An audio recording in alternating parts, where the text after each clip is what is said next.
ওকে, তা আমাদের আজকের টপিক হলো গিয়ে সেন্টার অফ মানে মোশন অফ এক্সটেন্ডেড বডি।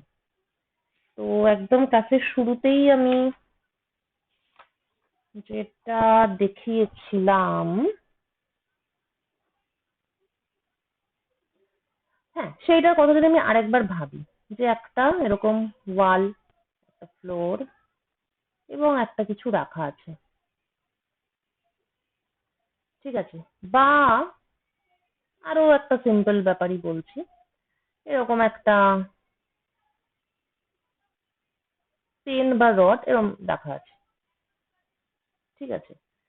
তো পয়েন্ট হচ্ছে যে আমরা এমনিতে প্রথম যখন নিউটনস ল ইত্যাদি পড়ি তখন আমরা যেটাই পড়ে থাকি মানে একটা মাস এরকম থাকে, নততল বরাবর নামে অনেক কিছু হয়।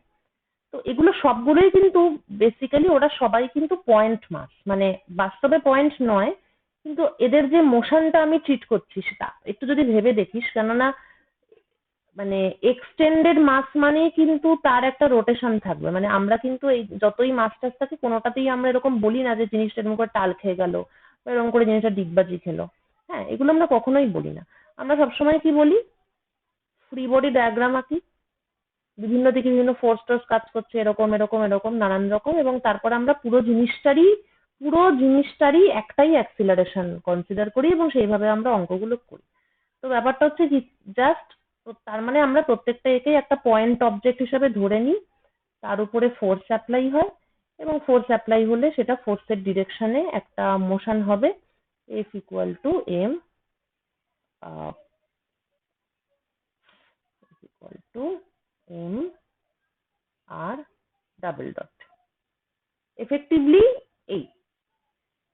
এইবার this scenario changes when we start to study extended object, যাদেরকে কোনো মতেই আর যাই হোক না কেন পয়েন্ট মাস বলা যাবে না, ঠিক আছে? যেমন একটা পেন পড়ে আছে, তুই একটা টোকা মারলি, সঙ্গে সঙ্গে কি হবে, এটা প্রথমত কিছুটা সামনের দিকে এগিয়ে যাবে,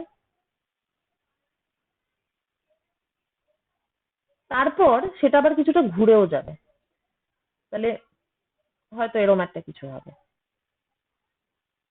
ঠিক আছে? বা এই যে মইটা যেটা দেখাচ্ছে, এই মইটাও অ্যাকচুয়ালি কি হবে, এটা যদি ছেড়ে দেওয়া হয় মানে আইদার ফ্রিকশনের আন্ডার এটা স্ট্যাটিক অবস্থায় থাকলে তো ঠিকই আছে, না হলে কি হবে, মইটা এরকম করে একটা মোশন হবে এবং তারপর জিনিসটা টক করে পড়ে যাবে, এরকম হবে, তারপরে কিছুক্ষণ পরে এটা পড়ে যাবে, ঠিক আছে? তাহলে এখানেও কিন্তু জিনিসটা মানে ট্রান্সলেশনাল মোশনে নিচেও নামলে এবং তারপর এটা আবার ঘুরেও গেল। তাহলে এই যে কোনো এক্সটেন্ডেড অবজেক্ট, এক্সটেন্ডেড অবজেক্ট মানে কিছুই না, সিস্টেম অফ পার্টিকেলস, একাধিক পার্টিকেলস। তো তাদের মোশন কিভাবে হচ্ছে না, একটা হচ্ছে আমার ট্রান্সলেশন হচ্ছে এবং রোটেশনও হচ্ছে, ট্রান্সলেশন হচ্ছে, রোটেশন হচ্ছে, এবং চাপের ব্যাপার হচ্ছে যে এই রোটেশনটার একটা চাপের ব্যাপার আছে। রোটেশন আমরা যেরকম হলে আমাদের ভালো লাগে সেটা হচ্ছে সরি,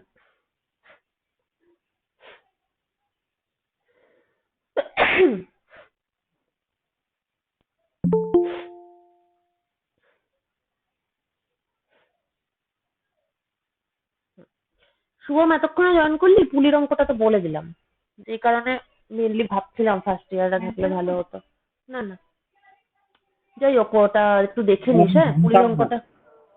হ্যাঁ আমার মনে হলো আমাদের আমি ফার্স্ট ইয়ারটা, হ্যাঁ আমি ফার্স্ট ইয়ারটা মেনশন করে দিইনি, সেটা জানতাম না আসলে। মেকানিক্সটা তোরা সবাই করতেই পারিস, বুঝেছিস? এরপর ইলেকট্রিসিটি শুরু হবে, ওটাও করতে পারিস, ওটাও তোদের লেভেলেরই, মানে তোদের লেভেল থেকে ওটা শুরু হবে। আমার ক্লাসগুলো ঠিক তোরা আছে। সবাই অ্যাটেন্ড করিস। হুম, ঠিক আছে, ওটা ভিডিওটা দেখে নিস ভালো করে, পুলির অঙ্ক কিভাবে করতে হয় ওটা বলেছি। আচ্ছা, এই যে মইয়ের অঙ্ক আমি শুভমের থেকেই প্রথম পেয়েছিলাম, তারপর দেখলাম মইয়ের মধ্যে প্রচুর গল্প আছে। আচ্ছা, তো যেটা বলছিলাম যে ট্রান্সলেশনের রোটেশন, এবার সমস্যা হচ্ছে কি, যে রোটেশন যদি অ্যাবাউট সাম ফিক্সড এক্সিস হয়, হ্যাঁ, বা আর কি সাম ফিক্সড সেন্টার অফ রোটেশন।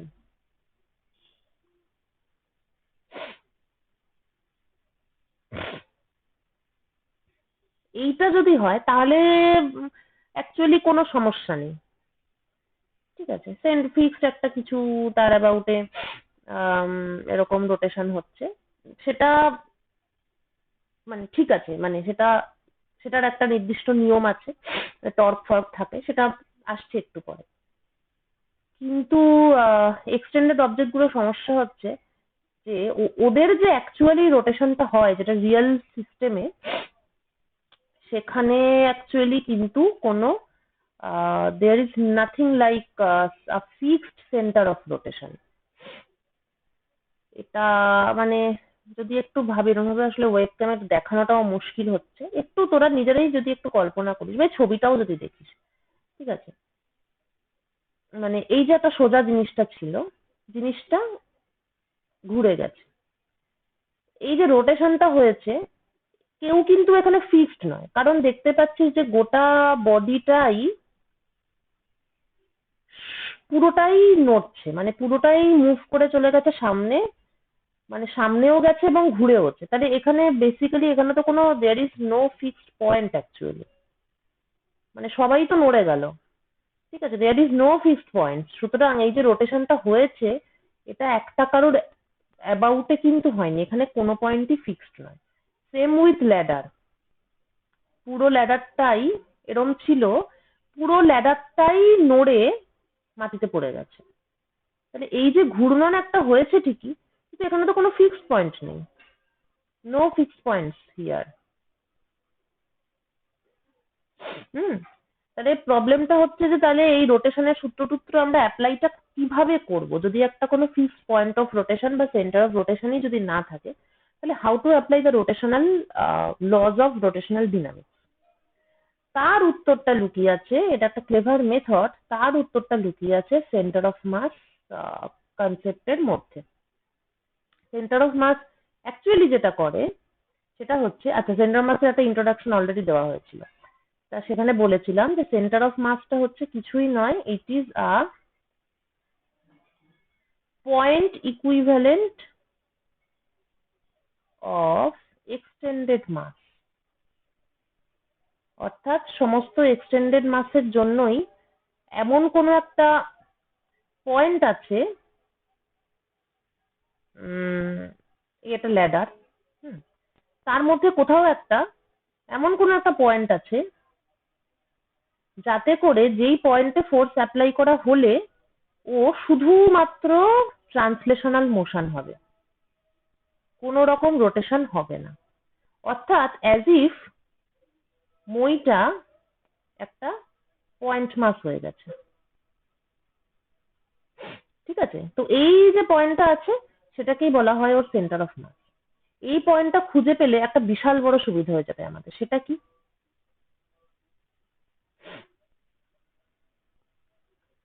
আবার একটু এই মোশনটার কথা ভাব। এটা হচ্ছে ইনিশিয়াল স্টেট, আর কিছুক্ষণ পরে ধর এটা পড়ছে, it is a falling ladder, ও সরি, সুতরাং কোনো একটা মোমেন্ট অফ টাইমে এটা এভাবে আছে, কিন্তু কিছুক্ষণ পরে এটা নিশ্চয়ই আর একটুখানি ফল করে এটা হয়তো এরকম কোনো একটা পজিশনে চলে গেল,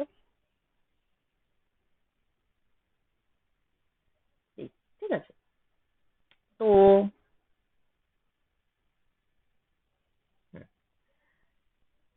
তো আম, এবার এই ল্যাডারের আমি সেন্টার অফ মাসটা একটু ভাবি। তাহলে প্রথমে সেন্টার অফ মাসটা ছিল ল্যাডারের মিড পয়েন্টে। এবার জেনারেলি ফ্রম সিমেট্রি বা ফ্রম ইনটুইশন তোরা জানিস যে ল্যাডারের ক্ষেত্রে মিডল পয়েন্টেই ওর সেন্টার অফ মাসটা থাকবে।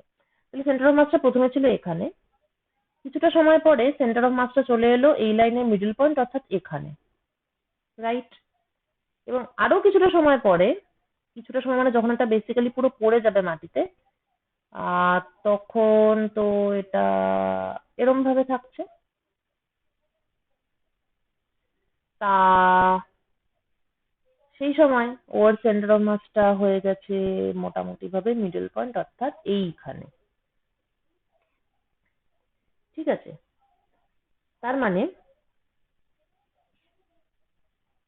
আন্ডার, এবার সেন্টার অফ মাসের উপরে কি কাজ করেছে? নিচের দিকে এমজি কাজ করেছে।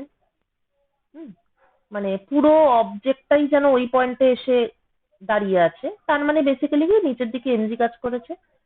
আর এছাড়া আরো আছে, রিয়াকশন ফোর্স টোর্স থাকবে N1 N2 ইত্যাদি, ফ্রিকশন থাকবে F1 F2, সে যাই থাকুক। বক্তব্যটা হচ্ছে যে এই পোর্শনটাকে আমি একটা ট্রান্সলেশনাল মোশন হিসেবে কনসিডার করতে পারি, এদিকে এক্স অ্যাক্সিস এদিকে ওয়াই অ্যাক্সিস। তাহলে মোশন মানে for the motion of centre of mass আমি সুন্দরভাবে নিউটনস ইকুয়েশন লিখতে পারবো, এবং সেন্টার অফ মাসের মোশনটা হচ্ছে গিয়ে এরকম। অর্থাৎ একটা ল্যাডারের মাস এম, তাহলে একটা এম মাসের একটা পয়েন্ট যেন এরকম এরকম এবং এরকম এইভাবে যেন নিচে এসে পড়েছে আন্ডার ভেরিয়াস ফোর্সেস। এটা কি? এটা হচ্ছে সেন্টার অফ মাসের মোশন। আচ্ছা, এইবার এটা তো অ্যাকচুয়ালি তো আর পুরো অবজেক্টটাই একটা পয়েন্টে ঢুকে গেছে, পয়েন্ট হয়ে গেছে এরকম তো নয়। অবজেক্টটা আসলে একটা এক্সটেন্ডেড অবজেক্ট। তাহলে আমার যেহেতু এখন সেন্টার অফ মাসের মোশনটা আমি যেহেতু জেনে গেলাম, এটা motion of centre of mass ছিল, কোন রেফারেন্স ফ্রেমে ছিল এইটাই হচ্ছে আসল জিনিস। এটা ছিল ল্যাবরেটরি ফ্রেমে সেন্টার অফ মাসের মোশন। আচ্ছা, এটা আমার জানা হয়ে গেছে। এবার আমাকে কি জানতে হবে? রোটেশনটা জানতে হবে। এবার রোটেশনের ব্যাপারটা বুঝতে হবে। তো এরপর আমি কি করব? আমি এবার সেন্টার অফ মাসের উপরে উঠে পড়বো। আমি এতক্ষণ ল্যাবরেটরি ফ্রেমে দাঁড়িয়েছিলাম, এখন আমি সেন্টার অফ মাসের উপরে উঠে পড়বো। ওকে, অর্থাৎ আমি এখন চলে যাব সেন্টার অফ মাস রেফারেন্স ফ্রেমে, এবং সেখানে বসে আমি দেখব মোশন অফ দা ল্যাডার। তাহলে প্রথমে ল্যাবরেটরি ফ্রেমে দাঁড়িয়ে আমি সেন্টার অফ মাসের মোশন দেখলাম, সেন্টার অফ মাসটা আমি বুঝে গেলাম। এবার আমি সেন্টার অফ মাসের উপরে চড়ে বসবো, তখন আমি ল্যাডারের মোশনটা দেখবো। সেন্টার অফ মাসের উপরে চড়ে বসার মানে হচ্ছে এখন আমার সাপেক্ষে সেন্টার অফ মাস কিন্তু ফিক্সড। এইটাই ছিল আসল, মানে আর কি কি বলবো, আসল ম্যাজিক, যার ফলে আমার মানে অঙ্কটা এখন সলভেবল হবে। কেননা আমার আগে রোটেশনের ক্ষেত্রে প্রবলেম এটাই ছিল যে আমি কোনো ফিক্সড সেন্টার অফ রোটেশন পাচ্ছিলাম না। ওকে, কারণ পুরোটাই নড়ছে। কিন্তু এখন এখন in the centre of mass frame আমি আমার সেন্টার অফ রোটেশনটা পেয়ে গেছি, কারণ এখন আমার সেন্টার অফ মাসটা ফিক্সড। ল্যাব ফ্রেমে কেউ ফিক্স ছিল না, তাই কোনো ফিক্স পয়েন্ট ছিল না, কিছুই আমি করতে পারছিলাম না। সেন্টার অফ মাস ফ্রেমে আমি একটা ফিক্সড পয়েন্ট পেয়ে গেছি, সেটা হচ্ছে the centre of mass of the object. তাহলে এইটাই হচ্ছে আমার এখন সেই ডিজায়ার্ড সেন্টার অফ রোটেশন, যেটাকে কেন্দ্র করে রোটেশনাল মোশনটা হলো। সেটা রোটেশনাল মোশনটা অ্যাকচুয়ালি কি হলো একটু ভেবে দেখ। একদম শুরুতে মানে একটা লোক যে সেন্টার অফ মাসে বসে আছে, হ্যাঁ, সে কি দেখবে? সে দেখবে যে একদম কাজের শুরুতে বা ঘটনার শুরুতে সে দেখবে যে আম, এরকম ছিল ল্যাডারটা, এবং কাজের শেষে সে দেখবে যে ল্যাডারটা, মানে ও একই জায়গাতেই দাঁড়িয়ে আছে অফকোর্স, কারণ সেন্টার অফ মাস মুভ করছে না। কিছুক্ষণ পরে ও দেখবে যে ল্যাডারটা এরম ছিল, সেখান থেকে এরম হয়ে গেল, এবং ফাইনালি ও দেখবে যে ল্যাডারটা একেবারে সোজা হয়ে গেল।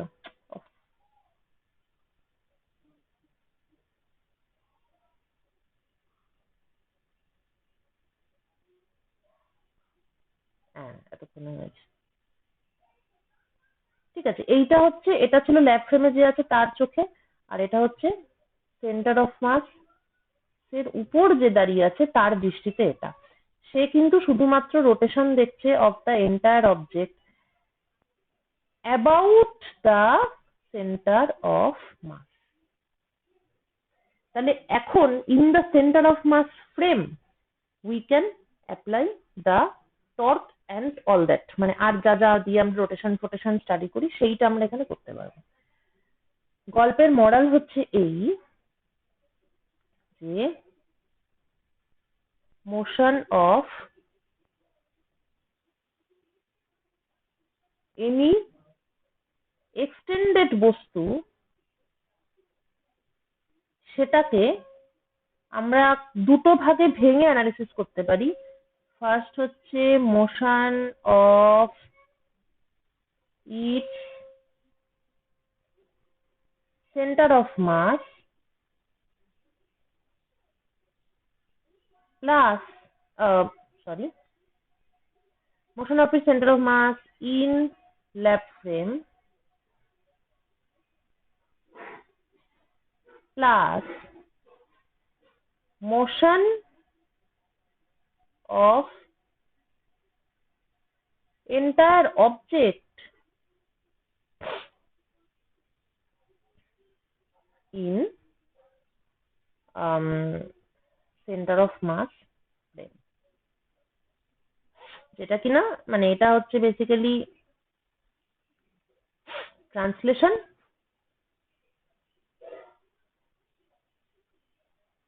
আর এটা হচ্ছে আমাদের রোটেশন।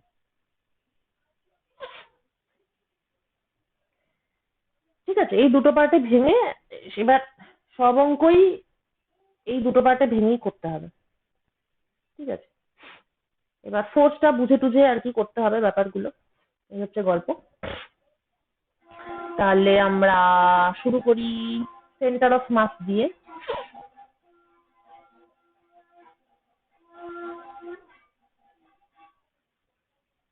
সেন্টার অফ মাস, তো বক্তব্য হলো যে সিস্টেম অফ পার্টিকেলস, তার উপরে ফোর্স অ্যাপ্লাই হচ্ছে। এখন অনেক পার্টিকেল আছে। তো ফর ith পার্টিকেল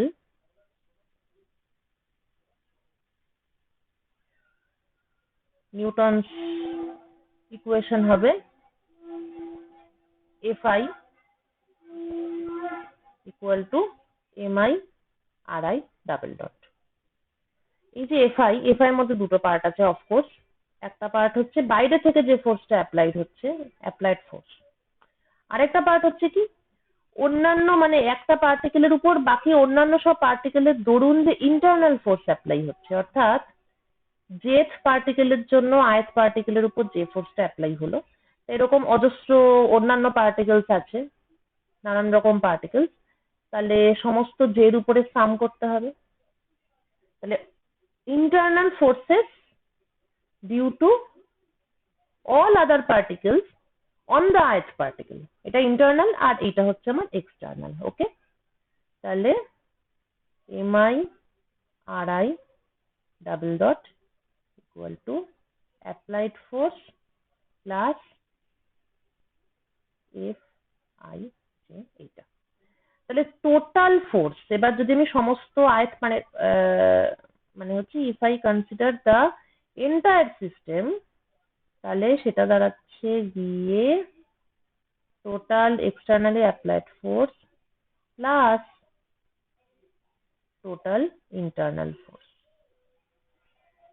এখন এই যে টার্মটা আছে এটা তোরা পড়েছিস, এই যে এফআই জে, এটাকে আমি প্রথমে পেয়ারে ভেঙে ফেলতে পারি, half of F I J plus F J I. I আর জে ডামি ইন্ডেক্স, তাই আই জে জে আই লেখা একই ব্যাপার। এবার এফআই জে মানে কি, মানে হচ্ছে আই জের উপরে যে ফোর্স অ্যাপ্লাই করছে, এফ জে আই মানে যেটা আই এর উপরে যে ফোর্স অ্যাপ্লাই করছে। নিউটনের থার্ড ল অনুযায়ী এদের ভ্যালু সেম এবং equal and opposite to each other, নিউটনের তৃতীয় সূত্র। সুতরাং 0। তাহলে this will cancel in pairs.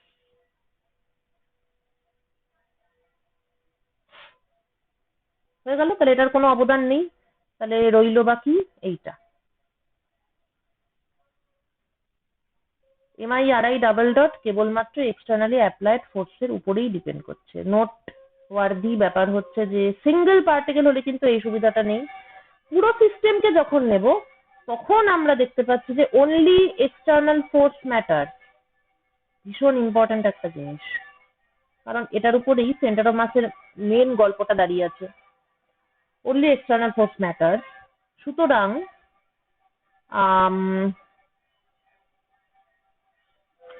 আমরা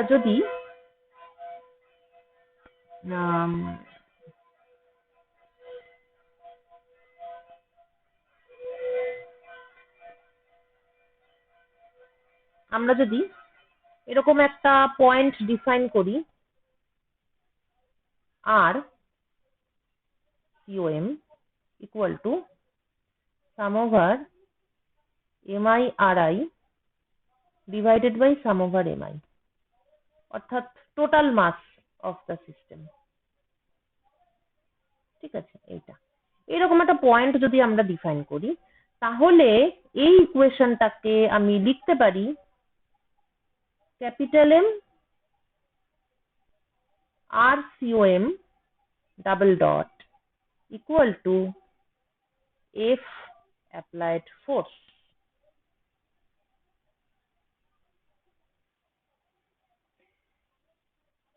ঠিক আছে, বোঝা গেল? আমি এমনি একটা পয়েন্ট ডিফাইন করলাম যার পজিশন কোঅর্ডিনেট হচ্ছে এটা, তাহলেই এটা লেখা যাবে। এখান থেকেই সেন্টার অফ মাসের গুরুত্বটা বোঝা যাচ্ছে।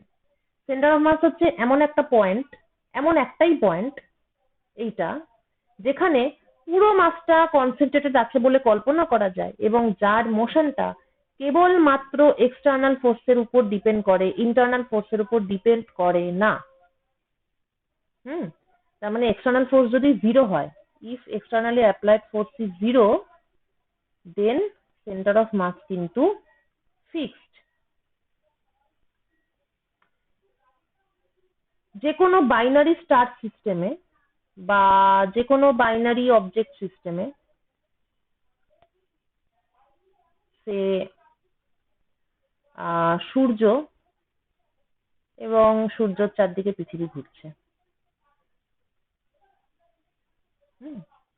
কিসের জন্য ঘুরছে? কেবলমাত্র ইন্টারনাল ফোর্স GMM/r²। সূর্য প্লাস পৃথিবীর এই যে সিস্টেমটা, এর উপরে কিন্তু there is no external force. তা আমরা কিভাবে করি এই অঙ্ক? আমরা সূর্যটাকে রেস্টে ধরে নিই, সান ইজ অ্যাট রেস্ট। আসলে কিন্তু এটা ভুল। This is only an approximation.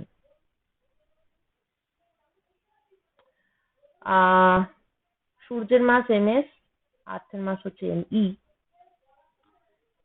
তাহলে এদের সেন্টার অফ মাসের পজিশনটা কি হবে? আমি যদি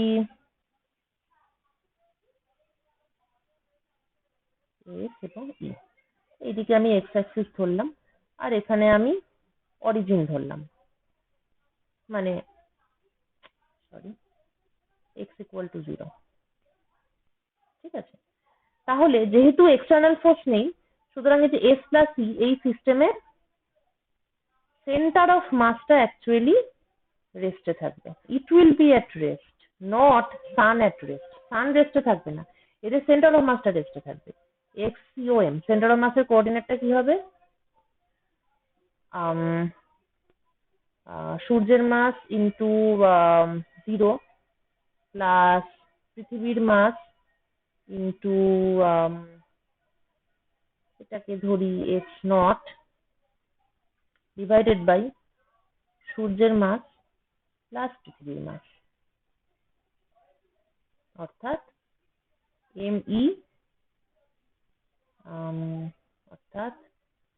ME by MS plus ME into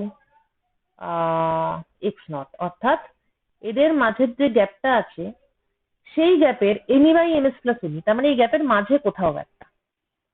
ঠিক আছে, এবার মাঝে কোথাও একটা বলতে অ্যাকচুয়ালি কোনখানে, আমি সেটা একটু ক্লিয়ারলি বোঝার জন্য পুরো জিনিসটাকে ME দিয়ে ভাগ করতে পারি, তাহলে ব্যাপারটা দাঁড়াচ্ছে 1/1 প্লাস ME/MS,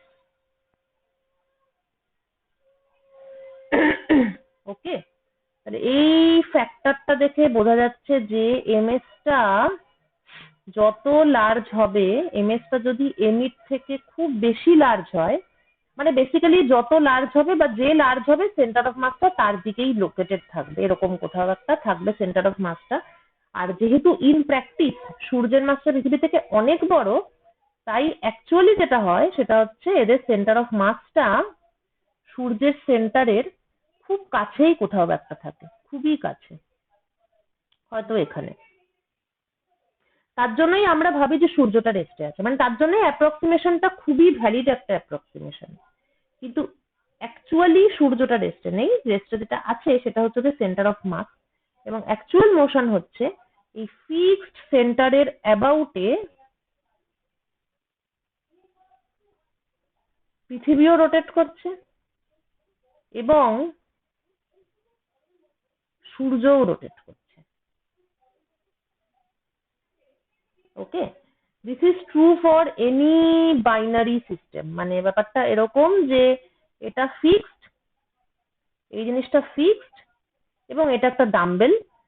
তো এই ডাম্বেলটা ঘুরছে, বুঝেছিস তো? কিছুক্ষণ পরে জিনিসটা এই হয়ে গেল এরকম, জিনিসটা এই হয়ে গেল এরকম, মানে দ্য ডাম্বেল ইজ রোটেটিং। এটা ডাম্বেলকে আমি একটা পয়েন্টের অ্যাবাউটে ঘোরাচ্ছি। তো এবার সূর্য পৃথিবীর ক্ষেত্রে তো ওটা অতটা আর কি অ্যাপ্রক্সিমেশন দিয়ে কাজ চলে যায়, কিন্তু ইন জেনারেল যে কোনো বাইনারি স্টার সিস্টেম মহাবিশ্বে প্রচুর আছে, দুই বন্ধু হাত ধরাধরি করে ঘুরছে। তো যে কোনো বাইনারি স্টার সিস্টেমের ক্ষেত্রে মোশনটা এইরকম হয়, সেন্টার অফ মাস ফিক্স থাকে, দুজনেই ঘুরতে থাকে। ঠিক আছে, তো যাই হোক, এই হচ্ছে ব্যাপার। এটা খুব ভাইটাল একটা জিনিস যে সেন্টার অফ মাস রেস্টে থাকবে যদি টোটাল এক্সটার্নালি অ্যাপ্লাইড ফোর্স টোটালটা যদি 0 হয়। আচ্ছা, এই প্রসঙ্গে যেহেতু সিস্টেম অফ পার্টিকেলস নিয়েই কথা হচ্ছে,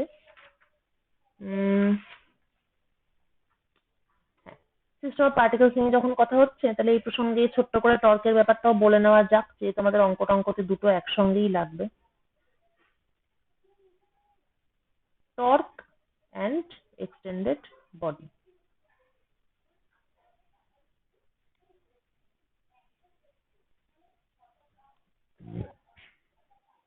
ধরা যাক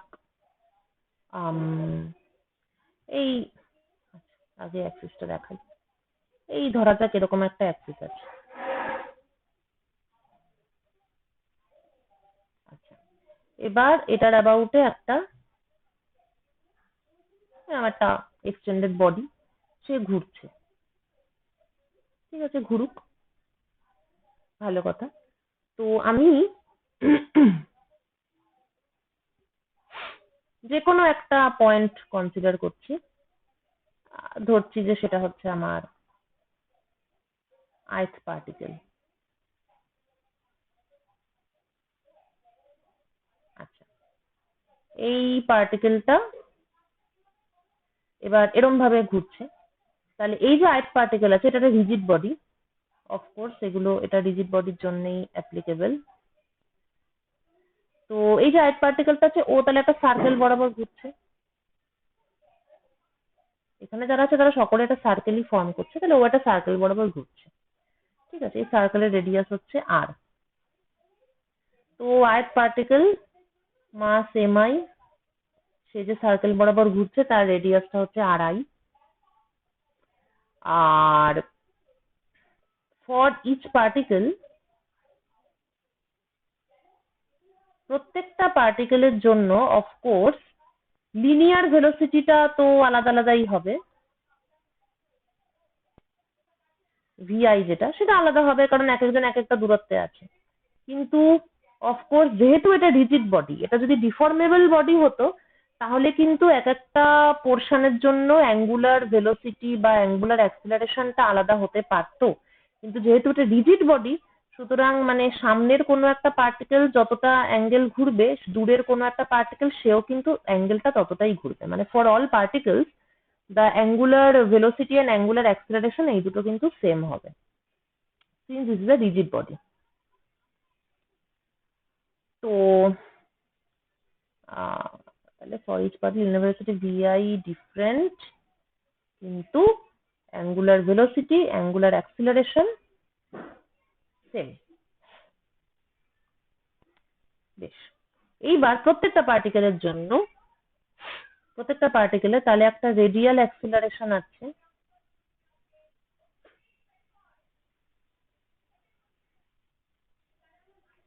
রেডিয়াল অ্যাক্সিলারেশন আছে which is equal to vi square by ri, অর্থাৎ ওমেগা স্কোয়ার ri।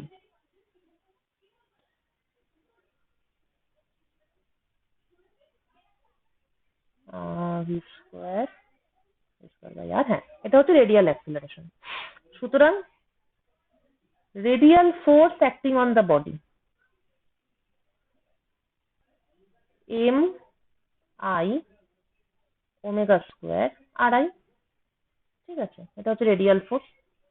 নাও ট্যানজেনশিয়াল অ্যাক্সিলারেশন,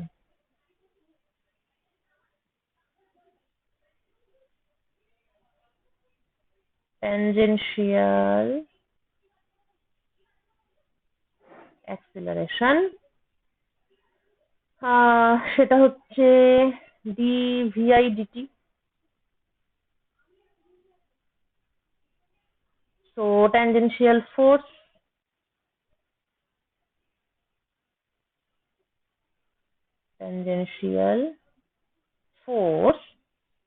হচ্ছে এম টি ভিআই ডিটি, অর্থাৎ m r i d omega d t, অর্থাৎ m r i alpha.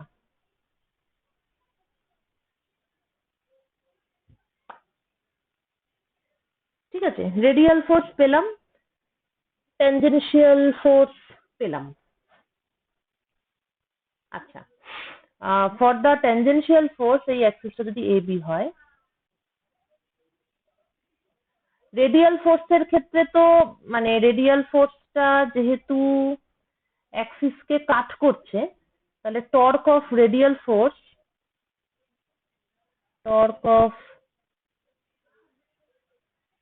Radial force about Axis সেটা তো zero হবে। যে কোনো একটা অ্যাক্সিসের অ্যাবাউটে ধরা যাক এরকম দুটো অ্যাক্সিস আছে, আর একটা force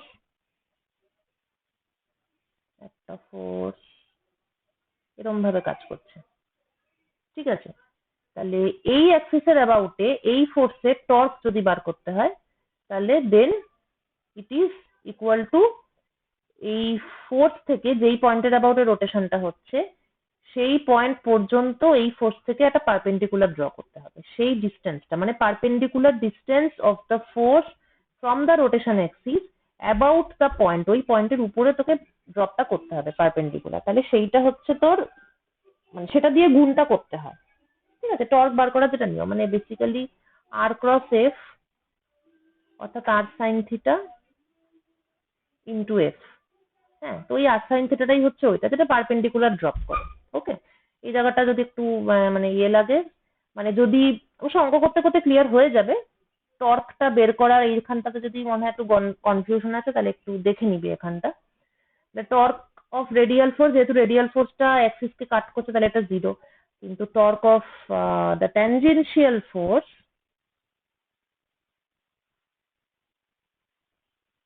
torque of the tangential force about Axis, এইটা কি হবে? ট্যানজেনশিয়াল ফোর্সটা এই প্লেনের উপর মনে কর এই ডিরেকশনে আছে, এই পয়েন্টে যদি আমি থাকি, ঠিক আছে, আর এটা হচ্ছে আমার রোটেশন পয়েন্টটা, আর এটা হচ্ছে আমার অ্যাক্সিসটা। তো ওই অ্যাক্সিসের অ্যাবাউটে যদি ব্যাপারটা বার করতে হয়, দেন পারপেন্ডিকুলার ড্রপ করছে এখান থেকে এই, অর্থাৎ কি না রেডিয়াস, ঠিক আছে, পারপেন্ডিকুলার ড্রপ করলাম অর্থাৎ রেডিয়াস, তাহলে রেডিয়াসটা দিয়ে গুণ করতে হবে।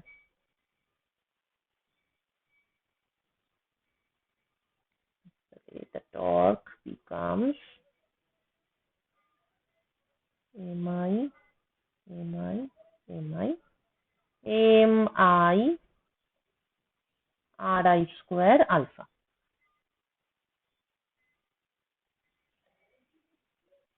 ঠিক আছে, তাহলে now we will write the total torque acting on the system. এইটা আমার উদ্দেশ্যটা ছিল। ঠিক আছে, তো রেডিয়াল ফোর্সের টর্ক নেই, ট্যানজেনশিয়াল ফোর্সের টর্কটাই আছে। সুতরাং total torque, the total torque acting on the system হচ্ছে গিয়ে, এটা দিয়ে লিখছি, টোটাল টর্ক হচ্ছে আমার সাম ওভার আই, সমস্ত আই এর জন্য সাম করতে হবে, M I R I square alpha. Alpha তো সেম, যেহেতু রিজিড বডি, পুরো বডিটার জন্যই আমার আলফাটা সেম। তাহলে এই পোর্শনটাকে আমি একটা নাম দিলাম, এই পোর্শনটাকে আমি আই দিয়ে ডিনোট করছি। ওকে, তাহলে এটা হচ্ছে equal to sum over M I R I square, এটাকে বলছি মোমেন্ট অফ ইনার্শিয়া। শুধুমাত্র মাস যদি হতো, মাসটা তো ইনার্শিয়ার একটা পরিমাপ, ঠিক আছে, কিন্তু এবার লিনিয়ার মোশনের ক্ষেত্রে মাসটা ইম্পর্টেন্ট, কিন্তু অ্যাঙ্গুলার মোশনের ক্ষেত্রে আমরা দেখতে পাচ্ছি ক্লিয়ারলি যে টর্ক এবং অ্যাঙ্গুলার অ্যাক্সিলারেশনের মধ্যে যে ব্যাপারটা ইম্পর্টেন্ট সেটা একটা অন্য কিছু, নট অনলি মাস। মাসের সঙ্গে যেটা ইম্পর্টেন্ট হয়ে যাচ্ছে সেটা হচ্ছে ডিস্ট্রিবিউশন অফ দ্য মাস, মানে মাসগুলো ঠিক কিভাবে সাজানো আছে সেইটা এখানে জরুরি হয়ে যাচ্ছে। সো ইনার্শিয়ার মোমেন্ট বলছি আমি এটাকে। আচ্ছা, এইবার ব্যাপারটা হচ্ছে যে আমি বাইরে থেকে যে ফোর্স অ্যাপ্লাই করছি সেটা টার্মে যদি টর্কটাকে বার করি, ও এখানে এটা দেওয়ার দরকার নেই। আচ্ছা, বাইরে থেকে আমি যে ফোর্স অ্যাপ্লাই করছি সেটা টার্মে যদি টর্কটাকে লিখি, তাহলে sum over i r i cross f i, বাইরে থেকে শুধু নয়, ith পার্টিকেলের উপর টোটাল যা ফোর্স আছে তার টার্মে যদি লিখি তাহলে এবার আই আর আই ক্রস, এবার এফ আই কে আমি ভেঙে অ্যাপ্লাইড ফোর্স আর ইন্টারনাল ফোর্সের সামেশন, ঠিক যেভাবে সেন্টার অফ মাসের সময় করেছিলাম এক্স্যাক্টলি সেইভাবে ভেঙে লিখলাম। তাহলে আমি একটা পোর্শন পাচ্ছি যেখানে হচ্ছে torque due to applied forces only, এই জায়গাটা, প্লাস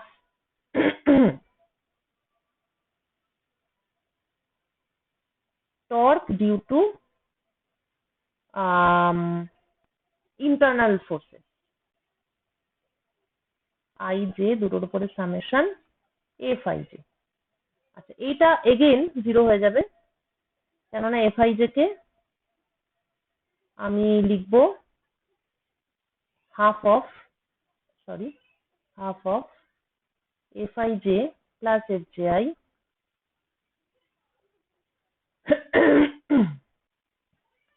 তারপরে এটা হয়ে যাবে একটার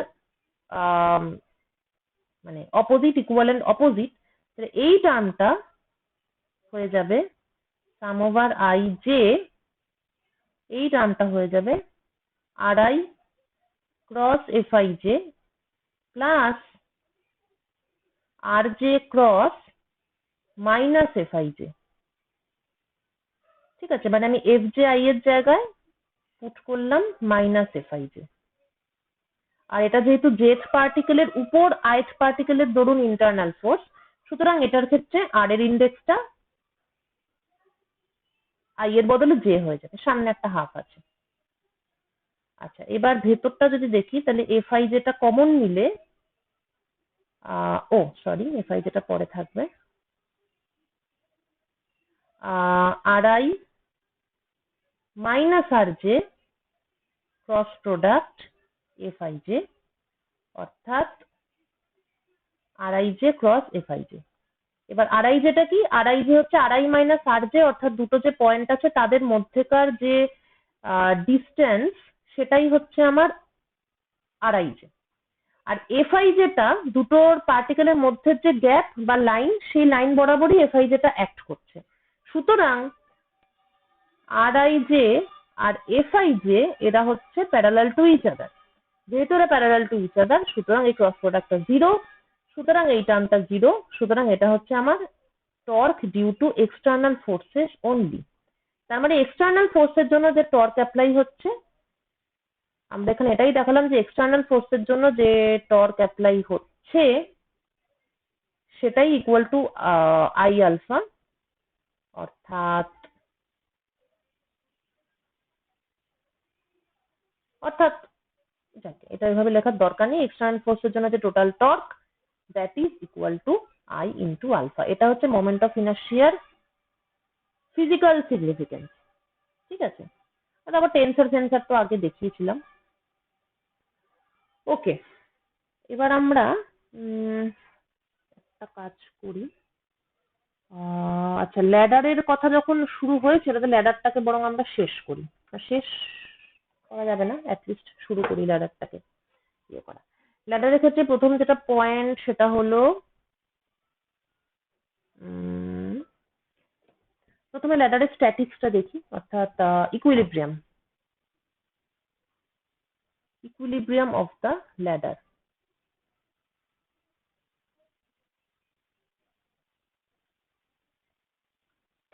ধরা যাক ল্যাডারটা পড়ছে না, দাঁড়িয়ে আছে। দাঁড়িয়ে থাকলে একরকম, পড়লে আর একরকম। ঠিক আছে, ধরা যাক ল্যাডারটা দাঁড়িয়ে আছে এবং ওয়াল ফ্লোর এরা কেউই স্মুথ নয়, এদের সবার সঙ্গে এর একটা ফ্রিকশন আছে। তো এরকম একটা ব্যাপার। আর এই হচ্ছে আমাদের ল্যাডার। কি কি ফোর্স কাজ করছে একদম মিড পয়েন্টে নিচের দিকে? এমজি। আচ্ছা, এই অ্যাঙ্গেলটা থিটা। আচ্ছা, এবার দেওয়াল রিয়াকশন ফোর্স অ্যাপ্লাই করবে N1, আর ফ্লো রিয়াকশন ফোর্স অ্যাপ্লাই করছে উপর দিকে N2। আচ্ছা, এছাড়া ফ্রিকশনাল ফোর্স কোন দিকে কাজ করছে? অফকোর্স ল্যাডারটা নিচের দিকে পড়ার চেষ্টা করছে, সুতরাং ফ্রিকশনাল ফোর্স এই এন্ডে কাজ করবে উপর দিকে F1, which is equal to mu1 N1। আর এখানে ও স্লাইড করবে মানে বাঁদিকে যাওয়ার চেষ্টা করছে, সুতরাং ফ্রিকশনাল ফোর্স কাজ করবে তার উল্টো দিকে, অর্থাৎ F2, which is equal to mu2 N2। ঠিক আছে, নাও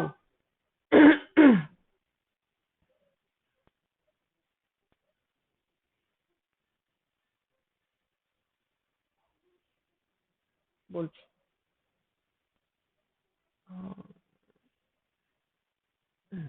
ওকে, এইবার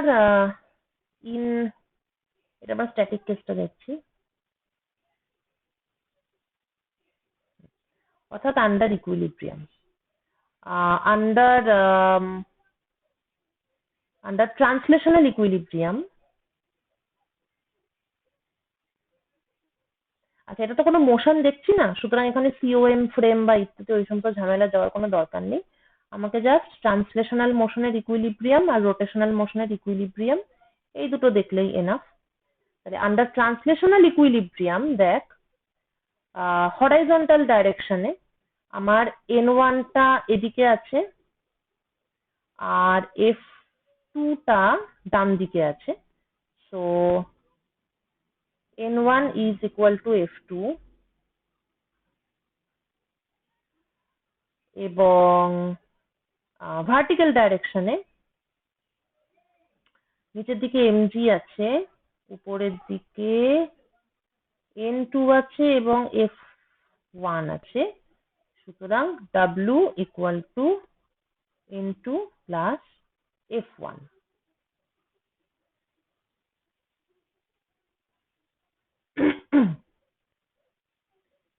ঠিক ঠিক আছে, এই দুটো জিনিসের আন্ডারে সেন্টার অফ মাসের মোশন হচ্ছে না, no motion of the centre of mass. আচ্ছা, প্লাস এটা আবার ঘুরছেও না, তাহলে আন্ডার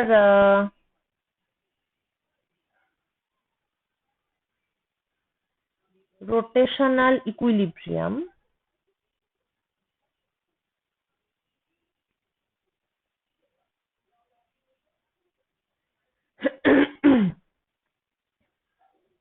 আচ্ছা, এখানে আমাদেরকে ফোর্স গুলোর আন্ডারে টর্ক গুলোকে ধরতে হবে। এখানে ফোর্স 5টা আছে, ডাব্লিউ মানে MG, N1, N2, F1 and F2।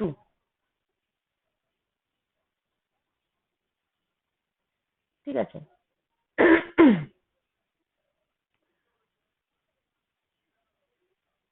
এর মধ্যে আহ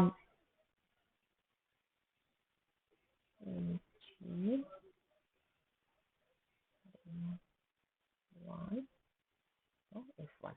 আচ্ছা, out of these 5 forces আমরা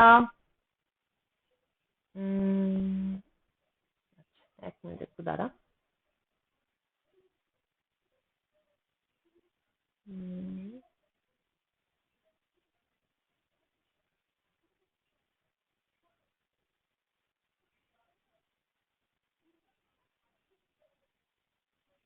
জাস্ট এ মিনিট।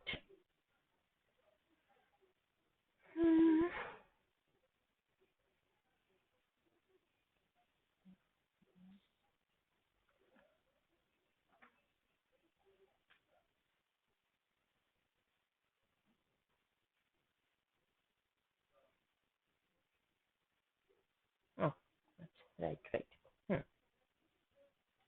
আচ্ছা, এবার যেহেতু ল্যাডারটা রেস্টে আছে, ঠিক আছে, সেই জন্য আমরা এই যে 5টা ফোর্সের টর্ক টর্ক দিয়ে যে ইকুয়েশনটা লিখবো আর কি ফর ইকুইলিব্রিয়াম, সেক্ষেত্রে আমরা আমাদের ফিক্সড পয়েন্টটা এইটা ধরে নিতে পারি, এই পয়েন্টটা। ঠিক আছে, মানে টর্কটা তো আমাকে কোনো একটা সেন্টারের অ্যাবাউটে লিখতে হবে, মানে সেন্টার অফ রোটেশন। তো যেহেতু ল্যাডারটা এই মুহূর্তে ফিক্সড আছে, মানে যখন ল্যাডারটা মোশনে ছিল তখন তো আমার মানে ফিক্সড পয়েন্ট খুঁজে পাচ্ছিলাম না, তখন আমরা সেন্টার অফ মাস ফ্রেম হাবি জাবি ওগুলো করলাম। কিন্তু এই মুহূর্তে যেহেতু রেস্টে আছে, সুতরাং আমি মানে এভাবে ব্যাপারটাকে ভাবতে পারি যে জিনিসটা এরকম ভাবে রেস্টে আছে এবং এই পয়েন্টের অ্যাবাউটে ল্যাডারটার না তো এদিকে কোনো মোশন আছে না তো এদিকে কোনো মোশন আছে। ঠিক আছে, তো এটাও যদিও এই টর্ক গুলো সেন্টার অফ মাসের অ্যাবাউটেও লেখা যায়, ঠিক আছে, কিন্তু আমরা এই এন্ড পয়েন্টের অ্যাবাউটে লিখবো একটা কারণে, to make it simpler, because আমি যদি এই পয়েন্টের অ্যাবাউটে আর কি টর্কটা লিখি, তাহলে 5টার মধ্যে আমার N2 এবং F2 এই দুটোর জন্য টর্কটা আমাকে লিখতে হবে না। ঠিক আছে, ভালো করে ব্যাপারটা একটু আরেকবার রিপিট করছি। আমি যদি মানে যেই পয়েন্টের অ্যাবাউট আমি টর্কটা লিখছি সেই পয়েন্টের মধ্যে দিয়ে যে ফোর্স গুলো যাচ্ছে, অর্থাৎ এন পয়েন্টটা ধরলে পরে N2 আর F2 এই দুটো অফ হয়ে যাচ্ছে। হোয়ারএজ কেউ যদি চায় যে সেন্টার অফ মাসের অ্যাবাউটে টর্কের ইকুইলিব্রিয়ামের ইকুয়েশনটা লিখবে, তাহলে সেক্ষেত্রে সে শুধুমাত্র ডাব্লুটাকে অফ করতে পারবে, বাকি 4টে দিয়ে তাকে ইকুয়েশনটা লিখতে হবে। দুটোর মধ্যে কম্পেয়ার করলে এই এন পয়েন্টটাকে ফিক্স করলেই আমার সুবিধা। তাহলে এখানে আমি ইকুইলিব্রিয়ামে যে ইকুয়েশনটা লিখবো সেখানে আমি টর্কটা ধরবো অ্যাবাউট দা বটম পয়েন্ট, এবং এটা আমরা ধরতে পারি কেননা এখন আমার মইটা পুরো ল্যাডারটাই ফিক্স, তাই যে কোনো পয়েন্টের অ্যাবাউটেই টর্ক নেওয়া যায়, যে কোনো পয়েন্টই ক্যান সার্ভ এজ মানে সেন্টার অফ রোটেশন, বা আমি বলতে পারি এই পয়েন্টের অ্যাবাউটে রোটেশনটা হচ্ছে না, যেহেতু পুরোটাই স্থির আছে। ঠিক আছে, যখন মোশনে চলে যাবে তখন আমার সেন্টার অফ মাস ধরা ছাড়া কোনো গতি থাকবে না। তাহলে torque about the bottom point, তাহলে কি কি বাদ যাবে? N2 আর F2 এই দুটো বাদ যাবে। এবার mg, এবার সাইনের ব্যাপারটা দেখি, এমজি এটা নিচের দিকে কাজ করছে, সুতরাং এমজি মইটাকে ক্লকওয়াইজ ঘোরানোর চেষ্টা করছে, ক্লকওয়াইজ টর্ক। ওকে, টর্কের ভ্যালু এমজি ইন্টু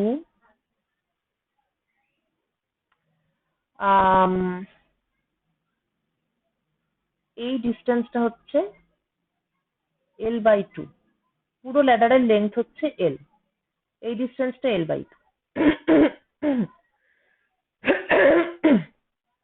কার অ্যাবাউটে নিচ্ছি? এর অ্যাবাউটে। ঠিক আছে, তাহলে এটা হচ্ছে আমার এমজি পয়েন্টটা, এটা হচ্ছে আমার ফোর্সটা। তাহলে আমি এখান থেকে পারপেন্ডিকুলার ড্রপ করলাম, এই পয়েন্টের থেকে এই ফোর্সের পারপেন্ডিকুলার ডিস্টেন্সটা হচ্ছে L/2 সাইন থিটা। পয়েন্ট থেকে একটা দাগ আসবে, ফোর্স থেকে একটা দাগ আসবে, পারপেন্ডিকুলার যে ডিস্টেন্সটা হবে সেটা হচ্ছে টর্ক। তাহলে এটা আমার ডাব্লুর কাজটা হয়ে গেল। আচ্ছা, এবার N1 আর F1, N1 কাজ করছে এদিকে, তাহলে N1 ও মইটাকে এভাবে ঘোরাচ্ছে অ্যান্টি ক্লকওয়াইজ, F1 কাজ করছে উপরে, সুতরাং F1 ও মইটাকে এভাবে ঘোরাচ্ছে অ্যান্টি ক্লকওয়াইজ। তাহলে অ্যান্টি ক্লকওয়াইজ ঘোরাচ্ছে, টর্কের ভ্যালু একটা হচ্ছে N1, এটা ফোর্স, ইন্টু পারপেন্ডিকুলার ডিস্টেন্স। একটু দেখে নি, ভালো করে দেখবি, এটা হচ্ছে ফোর্সটা, এটা হচ্ছে পয়েন্টটা, পারপেন্ডিকুলার ডিস্টেন্স দিতে হবে। এখান থেকে পারপেন্ডিকুলার ড্রপ করলে আমি এই ডিস্টেন্সটা পাবো, এটা তো আমার ফোর্সটা, এই ডিরেকশন, এখান থেকে পারপেন্ডিকুলার ড্রপ করলাম অর্থাৎ এইটা পাচ্ছি। ল্যাডারের পুরো লেন্থটা এল, তাহলে এইটা হবে l cos theta. So N1 into l cos theta. আচ্ছা, আরেকটা কি আছে? F1 আছে, F1 ইন্টু F1টা আছে উপরের দিকে, তাহলে F1 থেকে এই সেন্টার অফ রোটেশন বা এই পয়েন্টের উপরে আমি পারপেন্ডিকুলার যদি ড্রপ করি তাহলে আমি এইটা পাচ্ছি, এটা হচ্ছে আমার ফোর্সটা, সেখান থেকে পারপেন্ডিকুলার ড্রপ করলাম অর্থাৎ নিচেরটা পেলাম, নিচেরটা অর্থাৎ এল সাইন থিটা। তাহলে এই টর্কের ভ্যালু হচ্ছে এল সাইন থিটা। এটা দুজনেই যেহেতু অ্যান্টি ক্লকওয়াইজ টর্ক দিচ্ছে, সো অ্যাড হচ্ছে এল সাইন থিটা। তাহলে একটা ক্লকওয়াইজ টর্ক, একটা অ্যান্টি ক্লকওয়াইজ টর্ক, দুটোর আন্ডারে ইকুইলিব্রিয়ামে আছে, সুতরাং দা রোটেশনাল ইকুইলিব্রিয়াম ইকুয়েশন হচ্ছে mg L/2 sin theta equal to N1 L cos theta plus F1 L sin theta।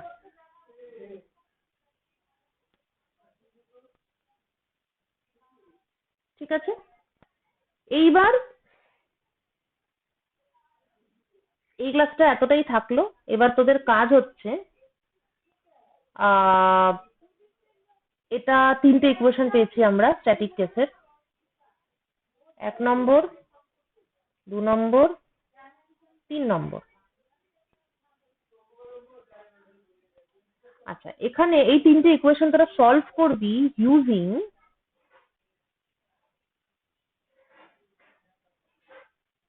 একটু দেখে নি ব্যাপারটা, হ্যাঁ ঠিক আছে, ইউজিং μ1 μ2 অর্থাৎ F2 ইকুয়াল টু μ2 N2 এবং F1 equal to μ1 N1 solve করবি। বলতে যেটা জানতে চাই, কোশ্চেনটা হচ্ছে যে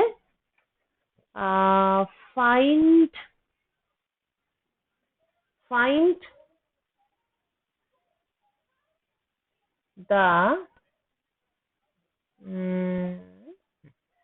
the maximum angle the ladder can make so that it does not slide down. হ্যাঁ, অর্থাৎ আমার অ্যাঙ্গেলটা কোনটা বলেছি, এটা হচ্ছে আমার থিটা। ঠিক আছে, তো এটা যদি আমার ওয়াল হয়, এটা যদি আমার ফ্লোর হয়, তাহলে বুঝতেই পারছিস যে যদি আমি লেটারটাকে খুবই খারাপ ভাবে রাখি তাহলে তো তাও ঠিক আছে, মানে তাহলে তো এটা পড়বে না অফকোর্স। এবার এটাকে যদি আমি সামান্য স্ল্যান্টিং ভাবে রাখি তাহলে এটার একটা ধপাস করে পড়ে যাওয়ার একটা চান্স আছে। তো পুরো ব্যাপারটাই ডিপেন্ড করবে কিসের উপর, মানে ফ্রম ইনটুইশন আমরা বলতে পারি যে পুরো ব্যাপারটাই ডিপেন্ড করবে আদৌ কোনো ফ্রিকশন আছে কিনা তার উপর। যদি ওয়াল এবং ফ্লোর দুটোই পারফেক্টলি স্মুথ হয়, একদম কোনো ফ্রিকশনই নেই, এইরকম যদি হয় দুটোই, তাহলে কিন্তু একদম মইটা খাড়া থাকলে তবেই ঠিক আছে। সামান্য স্ল্যান্ট হলেই কিন্তু ধ্যাক করে এটা নিচে পড়ে যাবে যদি পারফেক্টলি স্মুথ হয়। কিন্তু যদি খড়খড়ে হয় সারফেসটা, রাফ সারফেস হয়, তাহলে এটা একটা অ্যাঙ্গেল করে রাখলেও এটা পড়বে না। কিন্তু অফকোর্স তোর ফ্রিকশনাল ফোর্স যতই যাই থাকুক না কেন, একটা সার্টেন অ্যাঙ্গেলের থেকে বেশি অ্যাঙ্গেলে মইটাকে রাখলে অবশ্যই এটা হড়কে নিচে পড়ে যাবে। তো প্রশ্নটা হচ্ছে সেই ম্যাক্সিমাম অ্যাঙ্গেলটা কতটা, ওয়ালের সঙ্গে এটা ম্যাক্সিমাম কতটা অ্যাঙ্গেল করে থাকলে ও ফিক্স ভাবে থাকতে পারে। তো অফকোর্স সেই অ্যাঙ্গেলটা থিটা ম্যাক্স, এই অ্যাঙ্গেলটা μ1 এবং μ2 এটার উপরেই ডিপেন্ড করবে, ফ্রিকশনাল ফোর্সের আর কারোর উপরেই এটা ডিপেন্ড করবে না। ঠিক আছে, তো ওই ম্যাক্সিমাম অ্যাঙ্গেলটা μ1 μ2 এই দুটো ফ্রিকশনাল ফোর্সের উপরেই ডিপেন্ড করবে। তা ফাইন্ড আউট ইওর অ্যান্সার। আচ্ছা, অ্যান্সারটা বরঞ্চ আমি বলে দিই। অ্যান্সারটা হবে tan theta equal to 2 μ2 by 1 minus μ1 μ2। এটা হবে তোর অ্যান্সারটা।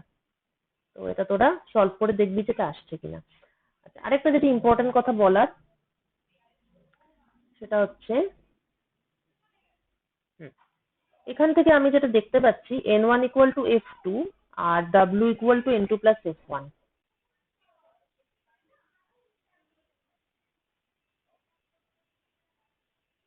আচ্ছা, f2 equal to μ2 n2 R f1 হচ্ছে μ1 n1। আচ্ছা, তাহলে n1 equal to μ2 n2 R w equal to n2 plus μ1 n1। n1 এর জায়গায় আমি আবার এটা বসিয়ে দিই μ2 n2 or n2 into 1 plus μ1 μ2। সুতরাং আমার রিঅ্যাকশন ফোর্স n2 এটা দাঁড়াচ্ছে w অর্থাৎ mg ডিভাইডেড বাই 1 plus μ1 μ2। ঠিক আছে, এটা n2 রিঅ্যাকশন ফোর্স, আর n1 যেটা রিঅ্যাকশন ফোর্স সেটা হচ্ছে μ2 n2 অর্থাৎ μ2 mg বাই 1 plus μ1 μ2। তাহলে এখান থেকে আমি এটা দেখতে পাচ্ছি ক্লিয়ারলি যে for a ladder in static equilibrium, অর্থাৎ ল্যাডারটা যদি হড়কে না যায়,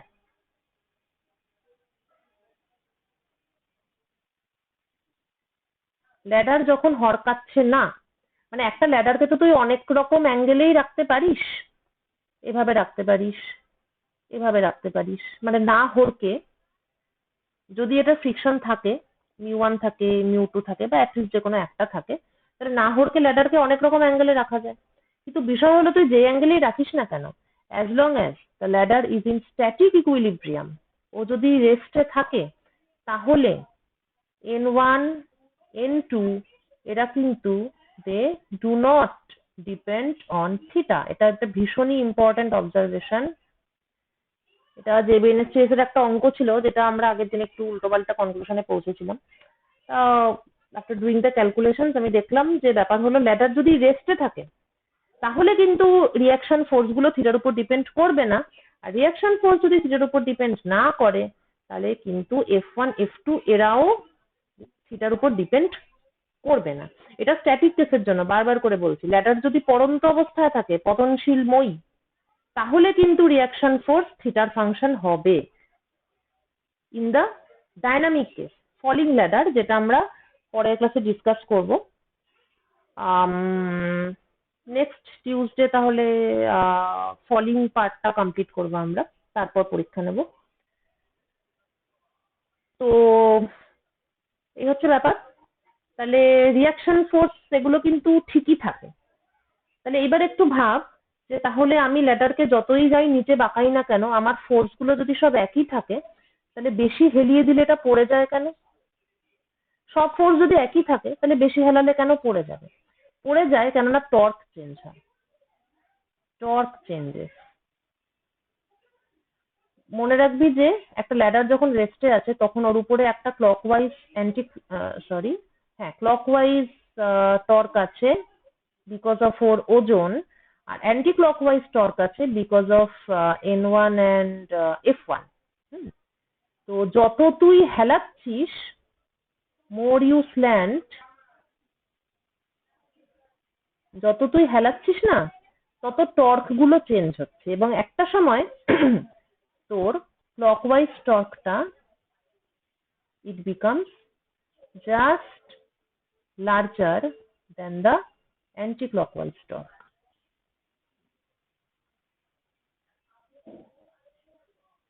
ঠিক যেই মুহূর্তে, অর্থাৎ ওটাই কিন্তু তোর থিটা ম্যাক্স, বুঝেছিস তো? অ্যাঙ্গেল বাড়াতে বাড়াতে একটা সার্টেন মোমেন্টে তোর ক্লকওয়াইজ টর্কটা বড় হয়ে যাচ্ছে। এই টর্কের ইমব্যালেন্সের জন্যই এটা পড়তে শুরু করছে। আদারওয়াইজ ফোর্স গুলো কিন্তু চেঞ্জ হয় না। ঠিক আছে, ফোর্স ফিক্সড, যতই তুই থিটা চেঞ্জ করিস ফোর্স ফিক্সড, টর্ক চেঞ্জ হচ্ছে বলে ওটা পড়তে শুরু করছে। তো ওই ম্যাক্সিমাম অ্যাঙ্গেলটাই আমি বের করতে বলেছি। ঠিক আছে, আজকের ক্লাসটা এতটাই। এবার তোদের কাজ হচ্ছে এইটা যেটা প্রুভ করতে বললাম, অ্যান্সার তো বলে দিয়েছি, ওটা প্রুভ করা, এটা একটা কাজ। আর যেটা কাজ হবে সেটা হচ্ছে যে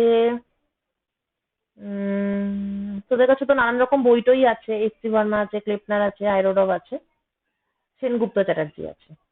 তো থিওরিটা আমি তো বললাম, সেন্টার অফ মাসের ডিটারমিনেশনটা অবশ্য একটাও করিনি, কিন্তু তোরা নিজেরা ওটা করতে থাকবি। সেটা হচ্ছে সেন্টার অফ মাসের প্রবলেম